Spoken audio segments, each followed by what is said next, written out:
Hi everybody, Erica Heron here with The Positive and Practical Parent, Ending Parenting Battles with Erica.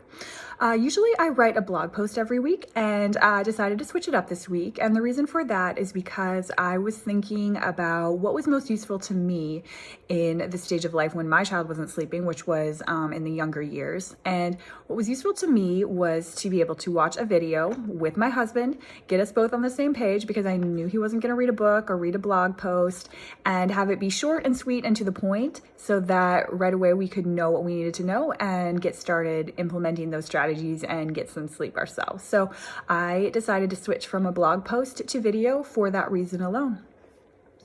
So recently in my toddler and older sleep Q&A group, mom had posted about her child's sleep regression with a new sibling on the way. And so I wanted to touch on that because it's something that a lot of parents experience once they either get pregnant or bring a new baby home and you're already missing sleep because you have a newborn, and the last thing that you want is for your older kid, toddler, preschooler, to regress in sleep and not be sleeping either. So they're waking up when the baby's not waking up and you're basically just getting no sleep at all. And so there are definitely some things that you can do to help with this transition, and I wanted to talk about them a little bit today. So the first thing I wanted to mention is just understanding that it is a huge, huge change for your child. Your older child has not even been on this earth that long, and this is probably the most earth-shattering change that they've ever experienced in most cases. So anytime that we have a large change, we are going to expect, maybe some disruption in sleep. And so certainly for a change this large and significant, you're going to expect that there's going to be some sleep affected. Another thing is that your older children are going to see that the new baby is doing all these things that get attention from mom and dad, which, they're now getting a little less of by default. And they are going to say, hey, why don't I try these things and see if I can get more attention this way too?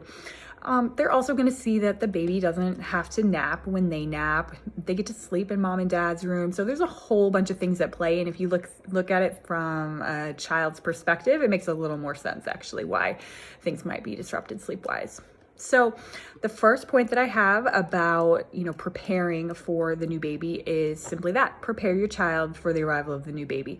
There are all kinds of books these days that can help with this transition. Read them over and over and over again for as often as you can. I would suggest, basically from when you find out you're pregnant, start talking about it, start normalizing it. Let your child practice with a baby doll. If you don't have one, get one.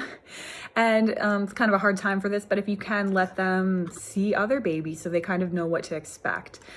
Things that we take for granted, kids don't fully understand or grasp. So as much as you can prepare them, that's going to be helpful.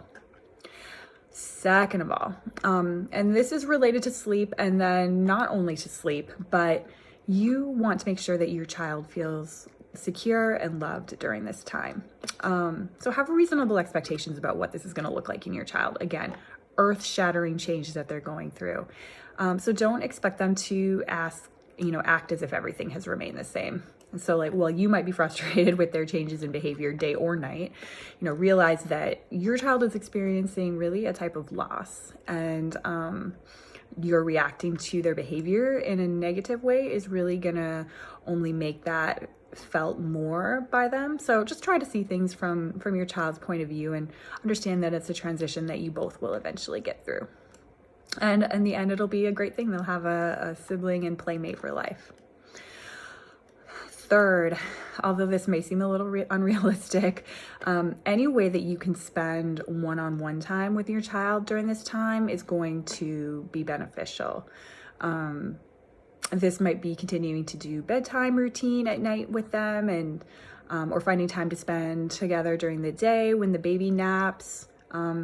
Babies need a lot of attention, and that attention is likely going to come from times that you used to spend with your child, your older child.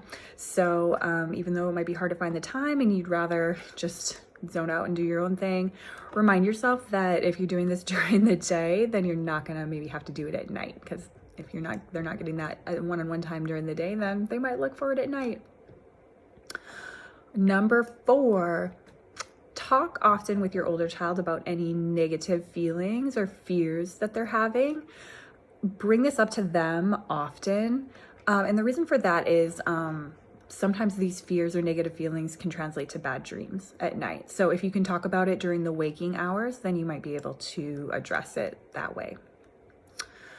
Number 5, in every way that you can, try to keep their sleep and sleeping environment as similar to what it was before baby arrived as possible. If you can help it, this is not actually the best time to switch your child from a crib to a big kid bed. If you're expecting a baby and you know that you're going to need that crib for the new baby, then try to transition at least a few months before the baby arrives so that it doesn't feel like it was because of the new baby. If you don't need the crib and maybe you can find a secondhand one for the baby or let baby sleep in the bassinet or pack and play for quite a while, I suggest keeping your older child in the crib until they are at least 3 and longer if they're turning 3 right around the time that the new baby is due. So another thing to mention is just that with this transition from the crib to the toddler bed, that anytime your child is struggling with sleep is not the time to make the transition to a bigger bed. Next, number 6. Keep your older child's bedroom a dark, quiet, baby noise-proof space. If you haven't used a white noise machine, the arrival of a new baby is probably a great time to start using one, so that you're not having the baby wake up your older child in the night. And last but not least, know that it's going to get better eventually. It may be hard for a while, but stay consistent with your bedtime routine. Stay consistent with how you respond to nighttime wakings, and that they don't result in sleeping in mommy and daddy's bed too, things like that. And this hard stage will eventually pass, especially if you had a good sleeper in the first place. And if your child isn't a good sleeper and you have a new baby on the way, or has never been a good sleeper, then I suggest taking the quiz that I will link to this video and in the notes, and find out the reason why your child isn't sleeping, and it will suggest a science-based and proven solution to try to address that. All right, so thank you everybody for listening. I hope you have a wonderful weekend.